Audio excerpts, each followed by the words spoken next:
Welcome to Running the Table, the podcast where we run through everything on the table in the world of college basketball. And the 2024 NCAA men's basketball tournament is over. So, like we do every year, we recap the tournament by bringing you the best of the bracket. So, this was a very fun tournament, a lot of good games, a lot of good stories, a lot of good teams. But, Tim, are you ready to go? Hey, this one was a fun one, and it was also a super fun one to cover. Obviously, for me as a Purdue fan, and as far as Purdue went, being able to do recaps for those all along the way. But just in general, it was a fun tournament with so many good teams and fun storylines. So let's run it. Let's do it. But before we get into the actual madness, we got some things to go over, such as how we did in this tournament, going game by game, round by round. Yeah, Tim, you did not do well. I should not have said anything.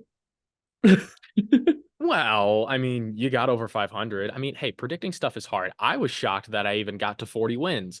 I went 41 and 22, which is good for 65% correct. Tim, you went 35 and 28, which is good for Not so 55% pretty. correct. Yeah, some rounds we did pretty well. Some rounds not so much. But that's just kind of how the cookie crumbled. This was a weird tournament at some point, and just some upsets that we thought were going to happen just didn't happen, and other upsets that like we were like, oh, there's no way, absolutely happened. So I knew it was going to be a chaos year, but I just picked a lot of the wrong chaos. yeah, I feel like I did too, to a lesser extent. And also, we have to give a shout out to the Running the Table March Madness Bracket Challenge I winners. have been dethroned. Yeah, Tim, Like I said, should not have said anything. you talked your trash and you were officially dethroned. I say winners because we have two Connor Tomasic, big fan of the channel, and 100-mile-an-hour man just pulled down 100 miles an hour. So big hype for him hitting triple digits with a baseball. That one's huge. And Brendan Chavez Potter, very big, very strong man, a menace on the blocks. Do not meet him in the trenches. He will absolutely run you over. Congratulations to both of Hey, them. you don't want to meet up in a bracket challenge either, apparently. No, apparently not. And both stellar athletes and both did very, very, very well in this year's bracket challenge. We're not going to talk about how I did because I I did will absolutely kindly hand terrible. I will kindly hand my crown off. Except have to split it in two, I guess. I mean, or you can just kind of like duplicate it. Either way, it We was don't a have the very budget for that. no, we don't have the budget for a lot of things. So, are we ready to get into the madness now? Absolutely. Starting with some of the best games from the first round. Oakland and Kentucky. Oakland shocking Kentucky 4-point win, 80 to 76. Jack Golke captured the heart of America with this one, 32 points and 10 threes in And another. captured that NIL bag. The amount of advertisements I've seen for Jack Golke after this game is crazy. Dude, good for him. He earned it. And Absolutely. on the other side for Kentucky is another big blue upset. John Calipari It was the nail in gone. the coffin. Yeah. I mean, I never thought I'd see the day where Kentucky actually moves on from Calipari kind of against his, not really against his will. Like he talked about wanting Well, a new situation, a it new almost seemed like scene. Calipari moved on from Kentucky before Kentucky moved on from him, which smart Yeah. move, John, smart move. Now at Arkansas, but that was a really exhilarating upset. Yeah, that was a Another super game, fun one to watch. another game that went down to the wire. That Tim, you had Samford in, I had Kansas. Oh boy, that was a close one. Kansas 93, Samford 89. It wasn't an upset, but it certainly had all of the makings of one, especially towards the end. We knew how on upset watch Kansas was entering due to injury concerns with Kevin McCullough and Hunter Dickinson. They carried a 10-point lead at the half, but they were thoroughly outplayed by Samford in the second half. And Samford, depending on how you see it, either A, ran out of time, and B, was yipped by a block that wasn't actually a block, but I definitely still hate should have that been a call. block. It was an interesting call to make at that point in time, and one that decided the I get game. why I get why they viewed it in the split second as a foul, but like man, that was such a Should have perfect been block. reviewable. I know that's what kills me about some of those rules is like inside that time, if you could take the time to review something like, oh, And whose like ball is it out of actually get it bounds? right. Yes, then take the time to review that because that's Hmm. equally as important, if not more. So yeah, absolutely heartbreaking for Samford because I totally think that down one with the ball there, I think it was probably about 30 seconds left, somewhere around there. I Would have had totally enough think they time. could have gotten the job done, and I would have loved to see what they could have done with it. But that's just how it happens. So it'll be forever one of those what ifs. Colorado and Florida both got into triple figures in an absolute shootout. Colorado coming out on top 102 to 100. It was absolutely electric. Colorado, the Buffs put up 57 in the second half, and Florida put up 55. KJ Simpson putting the nail in the coffin from the baseline with 2 seconds left. Absolute onions. And that was a fun one to watch. In line from Harry's as we very patiently waited for Purdue and Grambling State. Yeah, that was a fun one to We had a lot of watch time to on the kill in tiny that little. line. Oh boy, we did. But I'm if there's one thing I'm proud of myself for, it was trusting in Colorado. I liked what I saw out of that team and that offense, and I tip my cap. they were able to outshoot a very very good Florida offense too. So that was a super crazy one to keep track of as they just racked up points on points. But good for Colorado and being able to come out on top of that one. Another one we watched in line, Yale over Auburn, and that wrecked so many brackets. And looking back on it, it was nothing short of a miracle that Yale was even in this game, much less won it 78 to 76, because Yale wasn't a good team. Yale was No, not a good basketball they team barely at made it by all. the skin of their teeth. And I had Auburn making deep runs in almost every bracket. I had Auburn winning the national championship in a bracket. So that was the one that was like, all right, I'm gonna light it on fire. All of them, kerosene in fire, done. Yeah, Auburn lost that game. Yale did not win that game. Hmm. Auburn had so many chances to make free throws, to make shots, to get themselves on the right side of the box score, but they just kept missing, especially the free throws. The free throws, I think, is what killed me the most. Is they had so many chances to try to seal that game, and they just kept missing. That's why free throws are so important. Grand Canyon defeated St. Mary's and earned their first ever NCAA tournament victory. So congratulations to them. The Gales defense, which that was their calling card, did not show up against the Lopes offense, who ran right through them on their way to the second round. We're I thought that this year could be the pattern breaker for St. Mary's in terms of their offense getting them through the WCC and even, being able to throw Gonzaga off their game. But it just Mm-mm. always seems that when you get to the NCAA tournament, whatever it is that other teams are able to figure out about St. Mary's defense, or they're able to do well in terms of guarding, but not well enough in the fact that they never have enough offense to be that step above. So it's something that they're gonna have to figure out in terms of play style if they want to make any noise in the NCAA tournament. We had a few second round overtime thrillers, starting with NC State and Oakland, the two Cinderellas going head to head and giving us a battle until the I finish. thought Oakland had this one too. The Wolfpack coming out on top in overtime, 79 to 73. Oakland, they were oh so close, and a lot of America was rooting for them, but NC I State was. got theirs and definitely went on to be the tournament darling as the later rounds went on. Hey, you got to give them credit. Obviously, NC State Oh, proved yeah. exactly why they belong there. It's kind of crazy to think We're going of. to talk more about them later. So, Obviously, we will. I for just think it's sure. it's kind of crazy to note that along the way that their biggest challenge up until they lost to Purdue was going to overtime with Oakland, whereas Which they is handled a lot of crazy. other teams that are considered, significantly better. So Hmm. props to Oakland for not only making it to the second round, but putting up as much of a battle as they did. It would have been crazy to see of what could have happened if they had moved on, but NC State clearly made their mark that we'll talk about. Creighton advancing over Oregon in double overtime, 86 to What a 73. game. I mean, it was a 13-point margin, but let's not get it twisted. It got to double overtime for a reason. Neither team had the edge until Creighton absolutely buried them in the second overtime. I mean, it seemed like Creighton couldn't miss and Oregon couldn't buy a bucket. The duo of Nefeli Dante and Jermaine Cousinard only took them so far. It was only a matter of time before, the wheels fell off. And it just did in that second overtime. But they gave us a very good game along the way. Yeah, Dante and Kuznard did like everything they could, especially Kuznard in this tournament. Like for them to get there, he put the team on his back. He was a Northwest straight Indiana's bucket very getter. own, by the way. that he is, but I mean, he was a straight bucket getter this tournament. So very interested to see, where things go for him and whether or not he's able to build off of that going forward. But Oregon certainly made themselves known, and another team that I was right on, at least in terms of peaking at the right time. And they played some really good basketball in this tournament. Obviously, they just ran into a Creighton team that was also insanely good. And the final game in the second round we're going to highlight is Houston and Texas A&M. Houston winning 100-95 in overtime. Both teams going back and forth.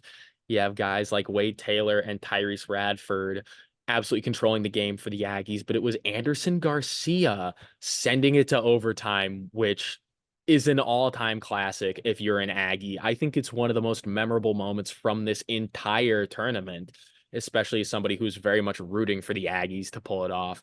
But Houston's team of stars just came through. It was crazy to me that they managed to win that game with the foul trouble they got in. And again, talk about it with some of the other teams. Oh my gosh, free throws. If A&M just hit a couple more, I want to say they missed like 15 to 18 free throws. It was something crazy. If you just hit a couple more of those, the game didn't even need to be in that spot and they would have been moving on. But obviously Texas A&M was a fantastic team to put up the battle they did against a very, very good Houston team. And they looked very good in pretty much every game that every half that they played throughout this tournament. They looked like a team that could do some serious damage if they played pretty much anybody other than Houston in that game.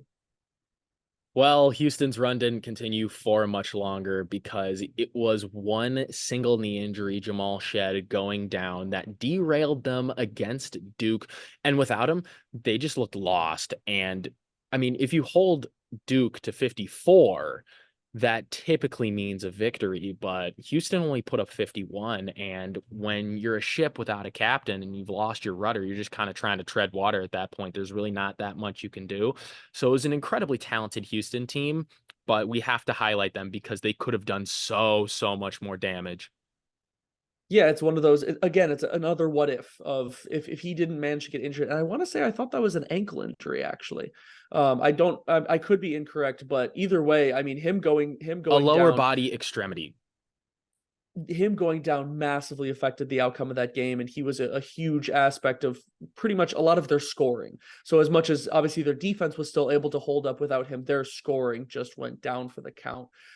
So I mean, credit to Duke for essentially outlasting them there, but I really do think that if Shed doesn't go down, then Houston probably gets through that game fine, and we don't know then what the ceiling for Houston could have been.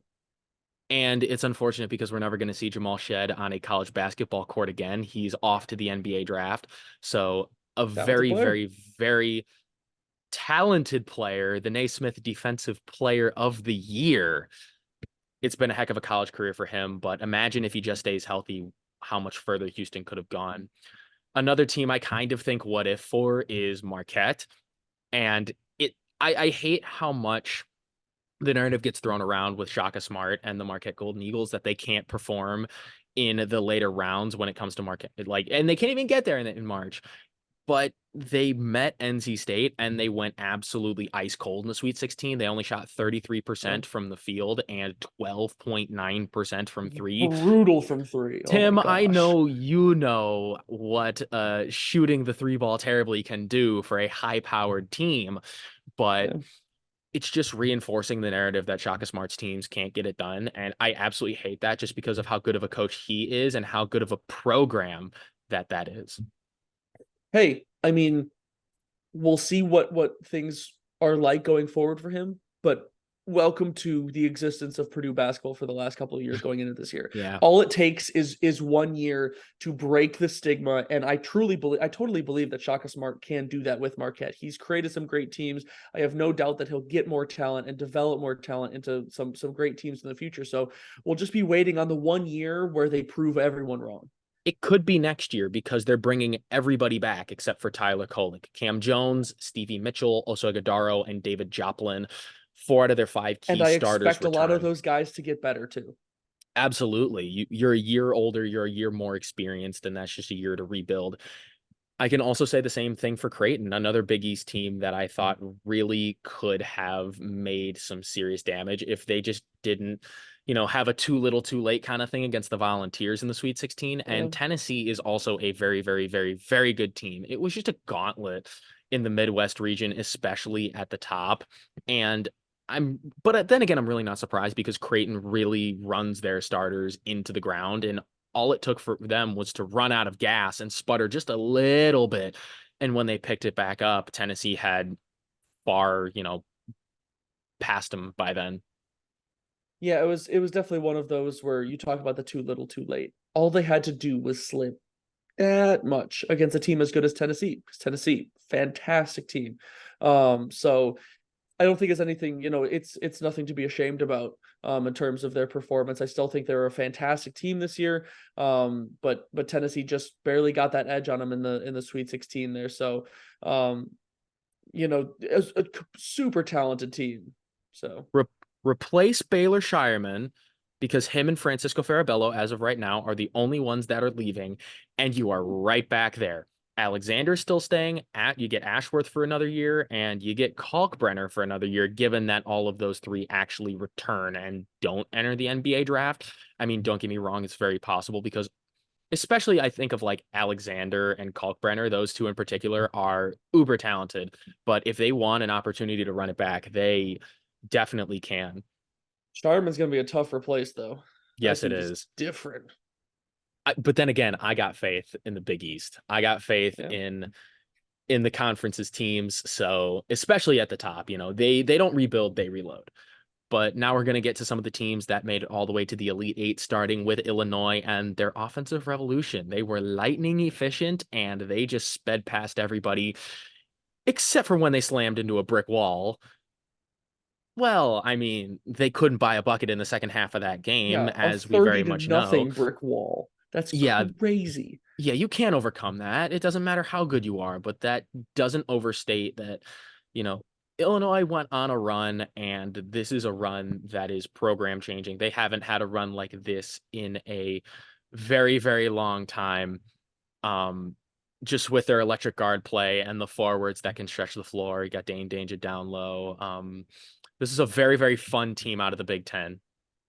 Yeah, it cannot be overstated how good Terrence Shannon Jr. was for the vast majority of this postseason. And well, even the postseason for the Big Ten tournament, he Hmm. started there in terms of picking up the speed.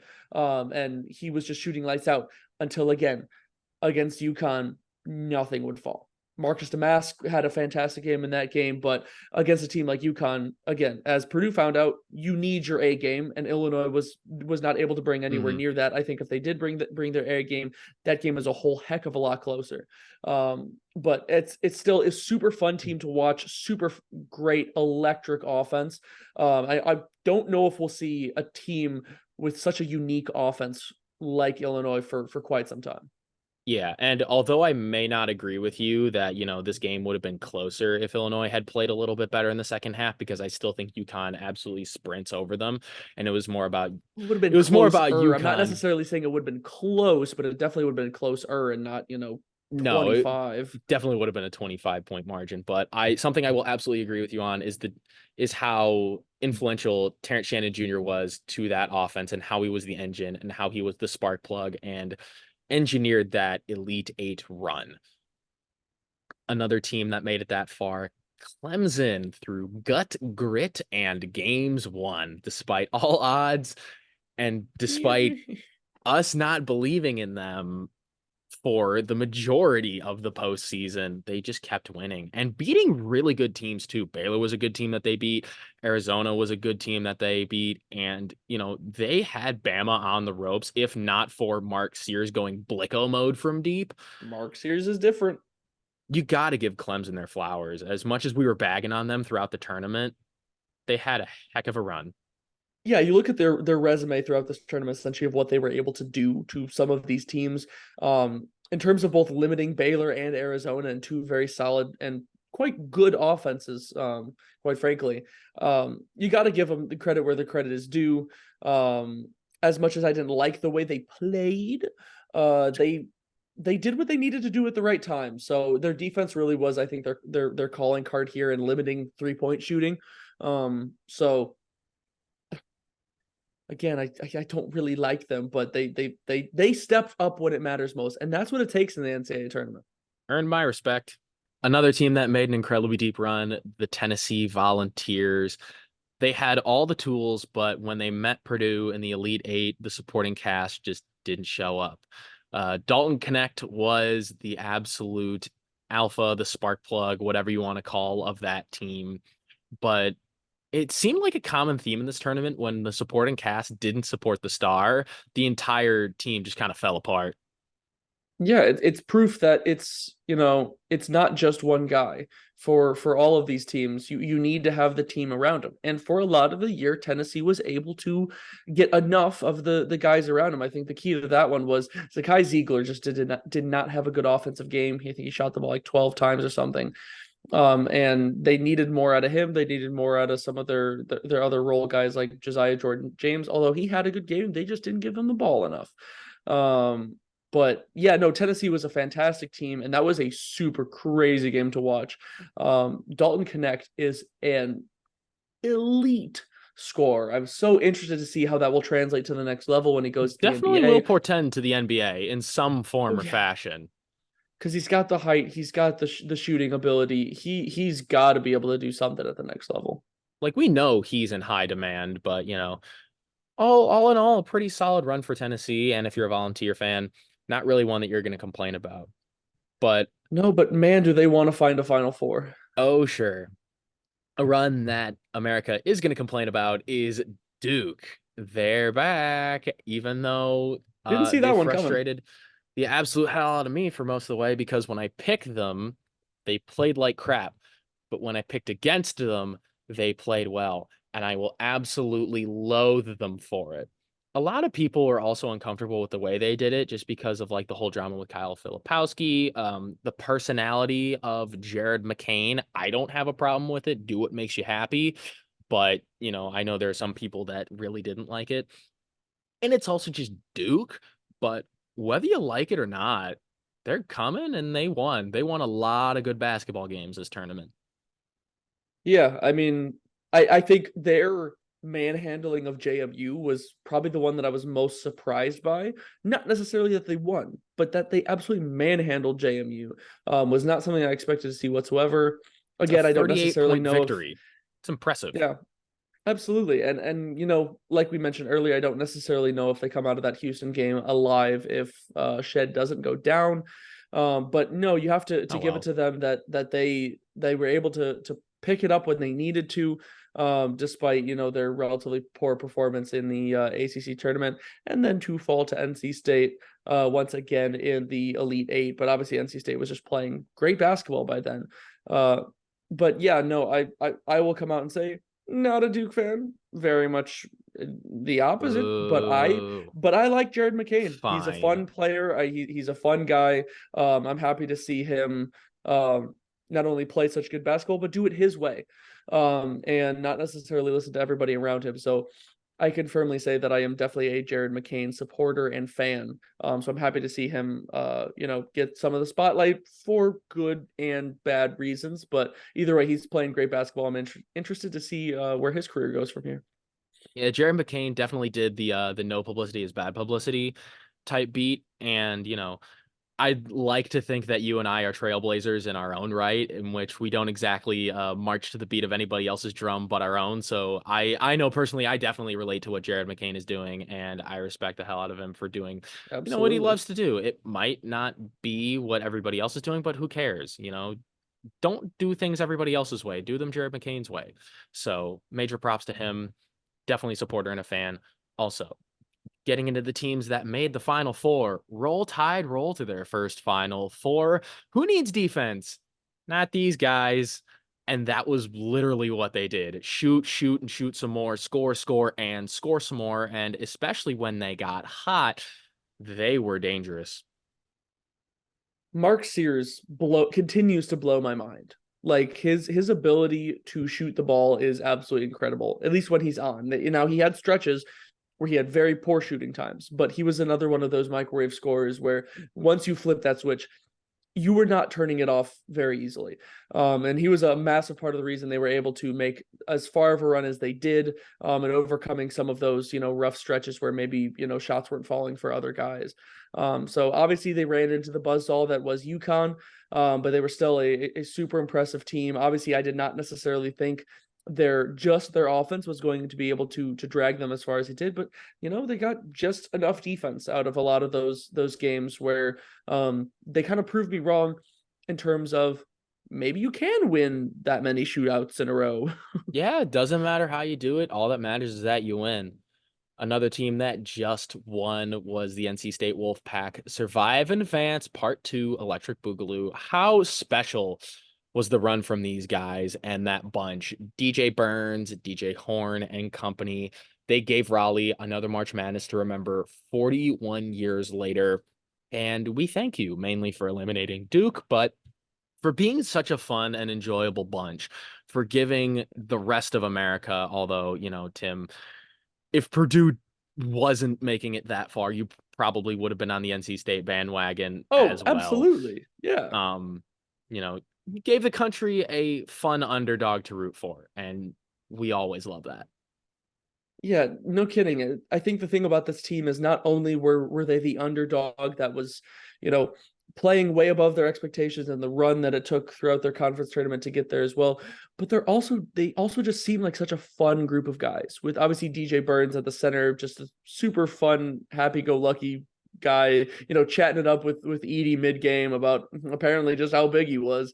But also just the rest of those guys, super talented. They all seem like they were very nice guys. Watching DJ Horn, that guy is fast. He is quick. That's honestly the biggest thing that I grasped from that game. But no, they played great basketball when they needed to most, and was super fun. You always love watching those Cinderella runs, and they gave us a great one. So this was coming. We knew we were going to talk about them. How can we not? As if we haven't already talked about them enough on this channel. If you What, like want to go watch 27 videos of them or whatnot. if you want to go watch every single recap for every single Purdue game that they played in this March Madness tournament, credit to Tim. I give him a huge round of applause. He deserves all the credit in the world. He pumped out each and every one of those videos, as fun or as painful as it was. And they all deserve a watch because they're all very, very, very high quality videos. So go do I agree. that. Um, and when it comes to Purdue basketball, I'm left saying that there's really not much that I can say because the guy to my left just deserves the floor. So once again, for the 2024 season, Tim, I give you the floor on your Purdue Boilermakers. No, I mean this was truly the ride of a lifetime. I mean, to watch them this entire way, go from the loss to the 16th seed last year and to be able to overcome those demons just in the first round, and then be able to put up the solid performances to prove that they belonged there and march their way all the way into getting to the Final Four for the first time in 44 years, and then even then beating the demons of double digit seed later on in the tournament that they had, in the St. Peter's loss, of being able to, face a team that had the all the momentum going for them and like in NC State, and be able to overcome them as well. So it, especially, being an active student here, like it cannot be overstated how fun it was to be a part of this ride, being an active Purdue student. The way Purdue fans traveled, the way all the students were here around campus after the Final Four win, going to the watch parties for all the games throughout the tournament, especially the national championship, was absolutely insane in there. Super fun to be a part of. I will never ever take this ride for granted, because again, you never know when you are going to get a time like this again. And especially, like I mentioned before, the fact that I was able to have this as a student here, is absolutely incredible. So super fun. And as much as they, weren't able to finish the story, they they certainly won over the hearts of a lot of people and cemented themselves in Purdue basketball history along the way. Yeah, arguably the greatest Purdue basketball team ever. And On this channel, we have covered a lot of Purdue pain, and it hasn't been easy. So I think it's nice at the end of one of these best of the bracket videos to finally, take a deep breath and say that, hey, it Hey, was I'm proud of them. an all around positive run that you can be proud of. And guess what? Purdue now officially joins Butler with not one, but two national championship appearances. It took you long enough. Welcome to the club, big boy. But We did it. they did it. Darn right they did. And The they next could step have is the done it championship banner. if not for the most dominant team that we have seen in a long, long time. And we said that about UConn last year. This team was even more dominant. They picked up right where they left off. They continued their streak of NCAA tournament wins by 13 plus. That is now 12 in a row, two consecutive complete NCAA tournaments, winning by a double digit margin, winning it convincingly. How impressive it was for the University of Connecticut to win the championship last year, lose three players, key players, to either different schools or the NBA, and coming back better, because sometimes I forget that last year they were a 4 seed. This year, it was no doubt that they were the best team, especially towards the end in the postseason, in the Big East tournament, in the NCAA tournament, when they truly separated themselves. Now, you might not like them. You have to respect their greatness, and it's a lot of fun for the Big East to prove that they are one of, if not the best conferences in college basketball, top to bottom. Um, and as for UConn next year, which I'll get into just a little bit, the entire starting five and their six man may be departing for the NBA or in the transfer portal.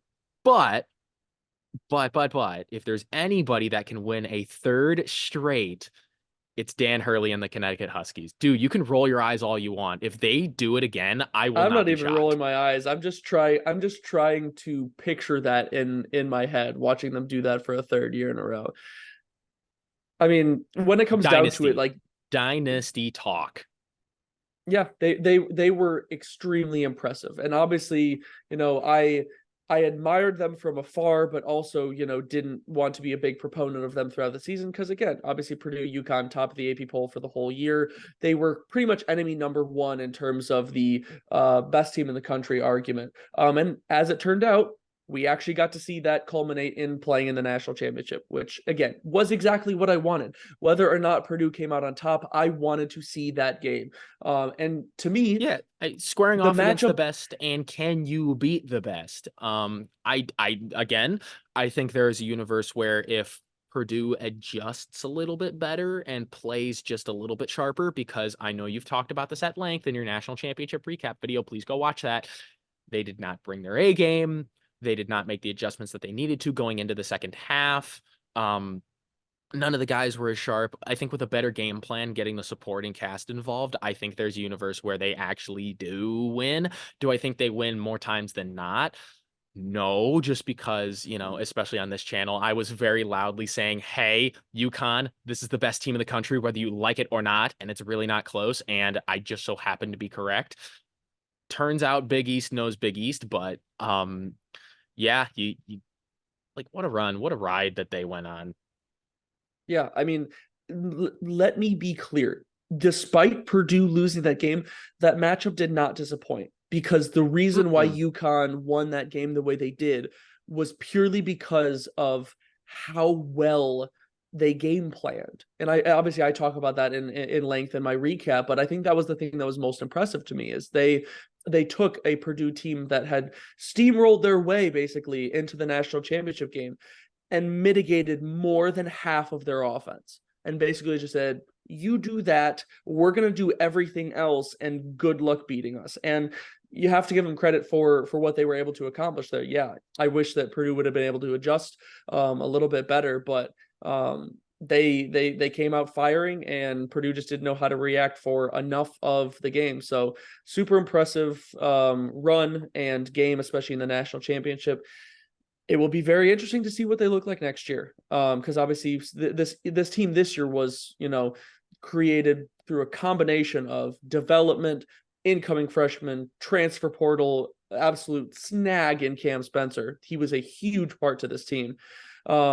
So we'll see what they're kind of able to concoct going into next year, whether or not the transfer portal does have a big, part of it, or whether or not they try to go mostly homegrown. I kind of think they have to, depending on how many guys actually end up leaving, but it will certainly be a sight to watch.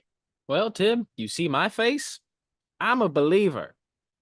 So, I believe that you are. absolutely. And at the conclusion of every March Madness and every season, we would love to take the time to say thank you to each and every one of you that watch our videos, that like, that subscribe, that support us, because it's an absolute blast making these videos, and none of it can be possible without you guys and your support. So from the bottom of our hearts, every single year, thank you, thank you, thank you. And we're not done yet. We are going to keep bringing you college basketball content throughout the offseason, transfer portal news, coaching carousel, way too early top 25, and now really whatever you want us to talk about, because it's a long time until next September and college basketball season. So Quick blurb. I think it's pretty cool before we wrap this up that whether or not you've been around since day one or have joined us somewhere along the way, Running the Table has just officially hit 3 years old, which is pretty cool for us to think about the fact that we have oh now been doing geez. this channel for 3 years, not knowing when we started way back at the beginning, where we would take this and, how long we would ride the wave. And I think it's We're really just cool to having see that fun with we it. yeah, that we've made it this far and really have no plans of stopping yet. So I hope to see many people continue to ride the wave with us, and all of the interactions and comments, and even people mentioning stuff to us in person is all very warmly received. It's very cool to hear about. So again, like you said, thank you. We appreciate it all. That's all we got for our best of the bracket video and wrapping up the 2023-2024 men's basketball season. We have tons of content throughout the season to watch, so there's absolutely no shortage, and we're going to keep having a bunch of fun going into the off season and into next season. So if you want us to talk about anything else, please, please, please let us know. And until next time, we're out. Butler Bulldogs 2025 national champions. Book it. Get out of here, dude. Book it, baby. Starting off next season strong.